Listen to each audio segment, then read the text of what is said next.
बिहार में ज़्यादा करके खास करके ना पकड़ौआ बिया होता है।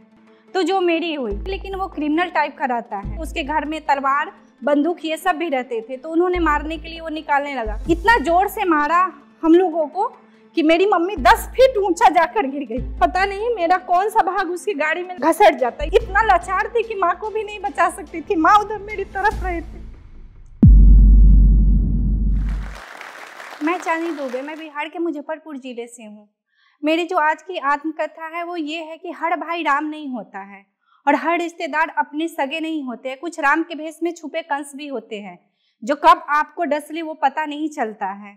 मेरी जो कहानी है वो ये है कि मेरी शादी 15 साल की उम्र में हो गई और वो भी हुई ये कि बिहार में ज़्यादा करके खास करके ना पकड़ौआ बिया होता है। तो जो मेरी हुई, भले ही मेरी शादी पकड़ौआ थी बट मेरे हस्बैंड, मेरे सास ससुर सभी बहुत अच्छे थे। तो वहाँ जाने के बाद मैं उस टाइम 9th क्लास में थी। मेरे सास ससुर ने मेरी फिर से पढ़ाई जारी की। उसके बाद धीरे धीरे समय बीतता गया। मेरी आगे की पढ़ाई भी होती रही साथ साथ। फिर मेरे बाद जो मेरी तीसरे नंबर वाली बहन थी उसकी शादी एक मुखिया से होती है, लेकिन वो क्रिमिनल टाइप का रहता है। हम लोग को पता नहीं होता है वो किस टाइप का इंसान है। भले ही उसकी ज़िंदगी हम लोगों ने अच्छे भविष्य के लिए उसकी शादी कर दी, लेकिन हम लोग की भविष्य उसके साथ साथ बर्बाद होती गई। एक दिन ऐसा ही होता है कि न्यू ईयर का टाइम है 2019 के। मैं भी सब्जी और खीर बना के पूरी का तैयारी कर रही थी। उसने में ही मेरी तीसरी वाली जो बहन है उसका कॉल आता है मुझे और मैं उठाती हूँ। मुझे लगा कि वो विश करने के लिए की है कॉल। मैं उठाती हूँ तो उधर से बहुत ज़्यादा वो रो रही थी। तो मैंने पूछा कि क्या हुआ। तो हमारा जो लोकल भाषा है वो बोलती है कि मैं आज मर जाऊंगी। तो इतना ही कहने के बाद कॉल कट जाता है। तो मैं फिर कॉल बैक करती हूँ। उसके मोबाइल में मेरा नंबर ब्लॉक हो चुका था। फिर उतना में ही 10 मिनट बाद ही मेरी मम्मी का कॉल आता है। बोलती है कि मेरे पास ऐसे ऐसे कॉल आया है उसका, एक बार जाकर उसको देख लो। तो मैं वहाँ पे चली गई। वहाँ जाती हूँ तो देखती हूँ मेरी बहन का ये हाथ फूला हुआ है, पैर फूला हुआ, फेस पूरा फूला हुआ है उसका, मतलब मार की वजह से पूरा सूजन हुआ था। मैं उससे पूछी, वो कुछ जवाब देने की अवस्था में बिल्कुल भी नहीं थी, लेकिन उसके दोनों बच्चे थे। उसने बोला कि फूफा जी ने रात में मम्मी को बहुत मारा है। उसके बाद मैं उससे कुछ पूछने की हालत में, वो जवाब देने की हालत में नहीं रहती है, तो मैं पूछूं कैसे उससे। फिर मैंने उसके हस्बैंड को कॉल किया। मैंने बोला कि इसका तबीयत खराब है, आप जल्दी गाँव से आइए। फिर उसका हस्बैंड आता है। धीरे धीरे मेरा छोटा भाई भी वहाँ पहुँच जाता है कि आखिर माजरा क्या है वहाँ देखने के लिए। हम लोगों ने उसके जीजा से पूछा कि आखिर क्या बात है। तो उन्होंने बोला मेरी वाइफ है, मैं कुछ भी करूँ। तो मेरी मम्मी ने बोला कि मैंने शादी इसके हस्बैंड से किया है, तुमसे नहीं किया है। यही बात में फिर मेरे जो बहन के हस्बैंड थे उनसे हम लोगों ने पूछा ये बात कि शादी मैंने तुमसे किया है या तुम्हारे बहनोई से किया है।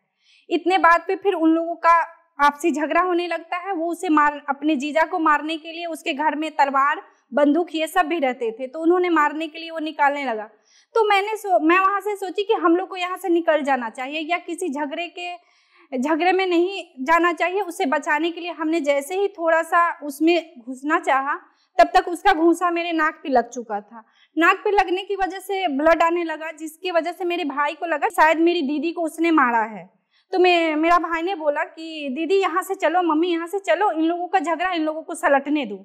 इतने में मेरा जो बहनोई है उसने मेन डोर में ताला मार दिया। बोला यहाँ से कोई, मतलब गंदी गालियाँ देकर कि यहाँ से कोई भी नहीं जाएगा, देखते हैं आज कौन जाता है। ये सब करते करते 4-5 बज चुके थे। उसके बाद मेरे मोबाइल में था सदर थाना का नंबर। मैं मुजफ्फरपुर लोकल सदर थाना से हूँ, तो मेरे मोबाइल में सदर थाना का नंबर था। मैंने कॉल किया वहाँ पे, तो वहाँ से बोला जाता है कि किस जगह का ये मामला है। मैं जब बोलती हूँ कि ये चनकपुरी बैरिया का मामला है, तो उन्होंने बोला कि ये मामला मेरे थाना का नहीं है, आप अहियापुर थाना कॉल कीजिए। अगर उस टाइम सदर थाना भी मेरी मदद कर दी होती तो आज ये हालत नहीं हुई रहती, मेरी माँ भी आज जिंदा रहती।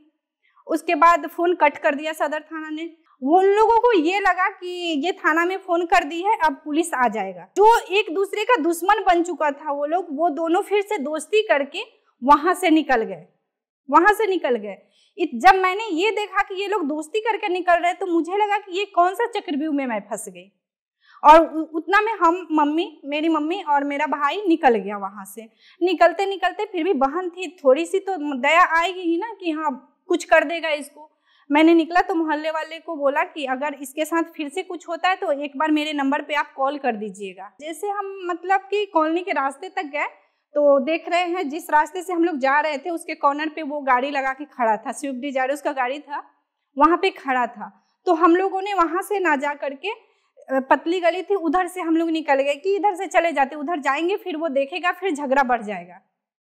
जैसे हम लोग वहाँ से निकले वो इतना स्पीड में गाड़ी करके आया, इतना स्पीड में गाड़ी करके आया कि इतना जोर से मारा हम लोगों को कि मेरी मम्मी 10 फीट ऊंचा जाकर गिर गई, 10 फीट ऊंचा जाकर के नीचे गिर गई। उसके बाद मेरी मम्मी गिर गई, मेरा भाई एक रोड के बगल में गिर गया, घर का कॉर्नर था वहाँ पे, उसके इतना जोर से लगा, आज भी वो स्पाइनल की वजह से मतलब मजबूर है, एकदम वो चल भी नहीं सकता है। उसके बाद मैं तो रोड पे ही गिर गई, थोड़ा सा मुझे चोट लगा, फिर से मैं देख रही कि वो गाड़ी बैक करके आ रहा है मेरे पास, फिर से आया, फिर मेरे इस पैर पे चढ़ा दिया, इस पे। उसके बाद वो पीछे चला गया फिर से, तब तक भी मैं होश में थी, मैं तड़प रही थी कि इतना लाचार थी कि माँ को भी नहीं बचा सकती थी, माँ उधर मेरी तरफ रहे थे। इतना कुछ होने के बाद भी मैं सोची कि शायद मैं थोड़ा भी साइड हो जाऊं, पर नहीं हो पाई क्योंकि मेरे पैर टूट चुके थे। फिर से मैं देख रही कि वो बैक करके फिर से आ रहा है मेरे पास, फिर से आता है। उसके बाद पता नहीं मेरा कौन सा भाग उसकी गाड़ी में लग जाता है, मेरा यहाँ से स्किन पूरा उसकी गाड़ी में थोड़ी देर ये घसट जाता है, ये यहीं से नहीं है, यहाँ तक इसका लास्ट है। और उसके बाद मैं बेहोश हो जाती हूँ क्योंकि ब्लड बहुत ज्यादा होने लगती है मुझे। और उसके बाद क्या होता है कि मुझे 4 दिन बाद होश आता है, मैं आईसीयू में, पीएमसीएच के आईसीयू में थी। वहां पे आता है, मैं होश में आती हूँ तो अपने आप को देखती हूँ कि पीएमसीएच के आईसीयू में थी। मेरे पैर में पूरे ये रस्सी टंगे हुए थे, हाथ में, दोनों में हाथ में प्लास्टर लगे थे, पूरा आंख ये सब पे बैंडेज लगा हुआ था। उसके बाद होता है धीरे धीरे मैं थोड़ा ठीक होने लगती हूँ। उसके बाद क्या, मेरे बच्चे आते हैं मेरे से मिलने, तो मैं देखती हूँ कि वो सर मुंडवाए हुआ है, मेरे बच्चे सर मुंडवाए हुए हैं। तो हम ब्राह्मण समाज से है तो मेरे यहाँ सर जेंट्स लोग ऐसे नहीं मुंडवाता है, कोई मर जाता है घर में तभी मुंडवाया जाता है। तो मेरे मन में ये लग रहा था कि मेरी माँ भी नहीं आ रही है मेरे से मिलने, मैं इतनी बीमार हूँ फिर भी मेरी माँ नहीं आ रही है, क्योंकि मुझे पता नहीं था कि मेरी माँ डेथ कर गई है। तो मैं अपनी सास से पूछती हूँ कि माँ जी इसने क्यों सर मुंडवाया था, क्योंकि अपने यहाँ तो ऐसा होता नहीं है। फिर मेरी सास बोली कि तो कसम दी, बोली कि अगर तुम नहीं रोएगी, अगर कुछ तुम अपने आप को नहीं करोगी तो हम तुमको कुछ बताएंगे, नहीं तो नहीं बताएंगे। फिर मैं बोली कि ठीक है बताइए। उसने सासू माँ ने मेरी बताया कि तुम्हारी माँ नहीं रही, तुम्हारी माँ यहाँ अब नहीं रही और तुम्हारी बहन का शादी भी टूट चुका है। ये सुनकर, क्योंकि मेरी सबसे छोटी बहन थी, ये सुनकर मुझे ऐसा लगा कि सब कुछ ब्लैक एकदम से हो गया। मैं एक तो पहले से सर में चोट लगी थी और इतना सुनने के बाद मैं फिर से बेहोश हो गई। फिर एक दिन होता है कि मुझे ऐसे ही लगा कि मैं अपने आप को शीशा में देखूं। फिर मैंने माँ जी से बोला कि मुझे शीशा दीजिए, मैं देखना चाहती हूँ कि कहाँ क्या फटा हुआ है, क्या स्टिच लगा हुआ है। फिर मैं देखती हूँ, मेरी सास देती है जब शीशा, तो मैं देखती हूँ कि मेरे बाल इतने छोटे छोटे हो चुके थे, एकदम इतने छोटे छोटे हो चुके थे, और यहाँ से स्टिच यहाँ तक लगा हुआ है। बाल मतलब एकदम से, किसी भी स्त्री के लिए उसके बाल और उसका फेस सबसे बड़ा जरूरी होता है, जो अब मैं गंवा चुकी थी, मेरे पास थे ही नहीं वो। उसके बाद होता है कि मैं फिर से डिप्रेशन में चली जाती हूँ, मैं फिर से बेहोश हो जाती हूँ। फिर डॉक्टर आते हैं, फिर मुझे दवा देते हैं, बोलते हैं कि इनको आप घर ले जाइए। डॉक्टर लोग आपस में विचार करते हैं, बोलते हैं कि एक बार इसको घर ले जाए। मेरे दूसरे हाथ का ऑपरेशन तब तक नहीं हुआ था, एक हाथ और एक पैर का हुआ था, सब कुछ ठीक था। उसके बाद डॉक्टर बोले कि इनको एक बार घर का माहौल दीजिए, क्योंकि अगर ये यहाँ ज्यादा दिन रही तो हो सकता है ये पागल हो जाएंगी, इनको बच्चों के साथ रहने का टाइम दीजिए। अब मैं घर आ गई। फिर घर आने के बाद थोड़ा बहुत ठीक हुई तो मेरे दूसरे हाथ का भी ऑपरेशन हो गया। जब हल्का फुल्का मैं चलने लगी थोड़ा बहुत, तो मैं सोची कि एक बार कोर्ट जाकर देखती हूँ कि मेरे केस का क्या हुआ। जब वहां जाती हूँ तो रेगुलर जिस दिन बुलाया जाता था उस दिन मैं जाती थी। ऐसे करते करते काफी टाइम हो गया। फिर ये कोविड आ गया तो वो मिलते नहीं थे, सीधे बोलते थे आवेदन दीजिए आवेदन दीजिए। एक दिन मैं CTSP उस टाइम नीरज कुमार थे, उनसे मिली तो उन्होंने बोला कि क्यों तुम बार बार आती हो, तुम तो साइन कर चुकी हो अपना, यहाँ आती क्यों हो बार बार तुम। मैंने बोला कि कौन सा मैं साइन की हूँ, मुझे दिखाइए। तो बोले जाकर निकलवा लो और देख लो। फिर मैं घर पे आती हूँ, मैं उसको अपने वकील को बोलती हूँ निकालने के लिए, वो निकाल के मुझे देते, तो मैं देखती हूँ मेरा साइन है उसमें।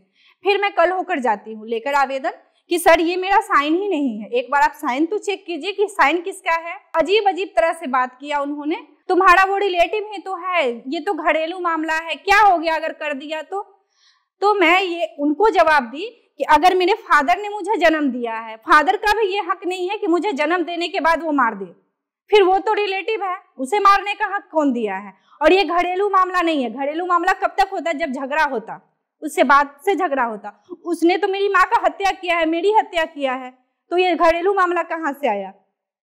उसके बाद वहां से मुझे डांट करके महिला पुलिस द्वारा धक्का देकर वहां से निकाल दिया गया। फिर मैं एक दिन जाती हूँ नीरज सर से मिलने, उन्होंने मुझे वहां बैठाकर दिखाया पूरा फाइल, बोला कि आप ये ऐसी खबर मुझे मिलती है, वहां जाने के बाद ऐसी खबर मिलती है, उन्होंने बोला कि आप साइन कर, यहाँ पे आपका साइन हो चुका है, आपका भाई यहाँ पे साइन कर चुका है, सब कुछ सुलह हो चुका है, आपका भाई बता चुका है कि आपका एक्सीडेंट और आपकी माँ का डेथ उसके गाड़ी से नहीं होकर दूसरे किसी रोड के गाड़ी से हुआ है। वहां से आने के बाद मैं फिर से डिप्रेशन में चली गई, ऐसा डिप्रेशन में गई कि मैं अपने आप को 2 बार मारने की कोशिश की। 2 बार, मेरे घर के पीछे रेलवे गुमटी थी, मैं 2 बार वहां पहुंच गई। उसके बाद फिर मुझे सब घर पे ले आते हैं, मेरी छोटी बहन और छोटा भाई, क्योंकि उसकी शादी छोटी बहन का टूट चुका है, छोटा भाई था, उसने मुझे बोला कि तुम जिंदा हो हम लोग के सामने, ये बहुत है मेरे लिए, तुम हो यहाँ पर। फिर मेरी छोटी बहन बोलती है कि तुम्हारे बच्चों के लिए, और तुम्हारे हस्बैंड है, तुम्हारे ससुर है, तुम्हारे सास है, लेकिन मेरे लिए मेरी माँ भी तुम हो, मेरी पापा भी तुम हो, मेरी पूरी दुनिया तुम हो, क्योंकि मेरे पापा पहले ही डेथ कर चुके थे। मुझे भी कहीं लगा कि नहीं सच बात ये बोल रही है। फिर मैं धीरे धीरे अपने आप को सोची कि मुझे अब मजबूत होना है। मैंने थेरेपी वाले को हायर किया, फिर से मेरा एक्सरसाइज वगैरह होने लगा ताकि मैं पूरी तरह से ठीक हो जाऊँ। फिर उसके बाद मैं जब पूरी तरह से ठीक हो गई तो मैंने नीचे किया कि अब मेरे जो भाई बहन के खर्चे हैं वो मैं अपने हस्बैंड के पैसों से नहीं कर सकती थी, क्योंकि मेरे बच्चों का खर्चा, मेरा जो खर्चा हो रहा था वो मेरे हस्बैंड के पैसे से ही हो रहा था। तो मैंने सोचा कि इनके लिए मैं खुद कुछ करूं, अपने जीवन के लिए कुछ खुद करूं। इसके बाद मैंने सोचा कि मैं कुछ क्यों ना खुद से करूं। तो मेरे पास 2 डिग्री थी, एक थी नर्स की, ANM की डिग्री थी, और एक थी ब्यूटिशियन की, जिसमें मैंने सोचा कि मैं ब्यूटिशियन से ही चालू करती हूँ, क्योंकि वो काम मुझे ईजी लगा। मैंने वो घर से स्टार्ट किया। पहले मैं लोगों के घर जाकर करती थी। शुरू में मैंने 1000, 1500 ऐसे करके मैंने मेकअप स्टार्ट किया। मैं यहाँ तक कि फोन कॉल करके खुद बोलती थी कि मैं आपके यहाँ आ रही हूँ आज। ऐसे करके मैंने धीरे धीरे स्टार्ट किया। फिर मैंने फेसबुक पे, यूट्यूब पे, इंस्टा पे, सब पे मैंने ये पेज बनाया ताकि लोग मुझे फ़ोन करके बुलाए। धीरे धीरे ऐसा स्टार्ट हो गया। आज के डेट में मैं अब ठीक ठाक हूँ, सब कुछ ठीक ठाक है। 4 स्टाफ मेरे पास खटते हैं आज के डेट में। मैंने अपने कमाई से अपनी छोटी बहन का शादी किया, अपने भाई का पढ़ाई पूरा कंप्लीट कराया, ग्रेजुएशन कराया, बहन को PG करा करके उसके बाद उसकी शादी की मैंने। उसके बाद सब कुछ ठीक ठाक रहा। ये रही मेरी बेटी। हमारे जीवन में इन लोगों का, मेरी बेटी और बेटा का बहुत बड़ा योगदान है, और ये इसे मैं पढ़ा लिखा कर एयर होस्टेस बनाना चाहती हूँ।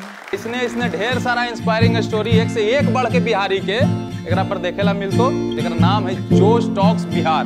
तो जोश टॉक बिहार के भाई बढ़िया से सब्सक्राइब कर ले हूँ, घंटा दबा दे हूँ कि नोटिफिकेशन आते रहे। अरे जब मन होले उदास तक खोल लेल की जोश टॉक बिहार, तो बाद देखल के मन के तरोताजा कैल के एकदम मोटिवेशन लेल के काम शुरू कैल के सफलता कैसे नहीं मिलते, एकदम मिलते झंडा गाड़ देबू।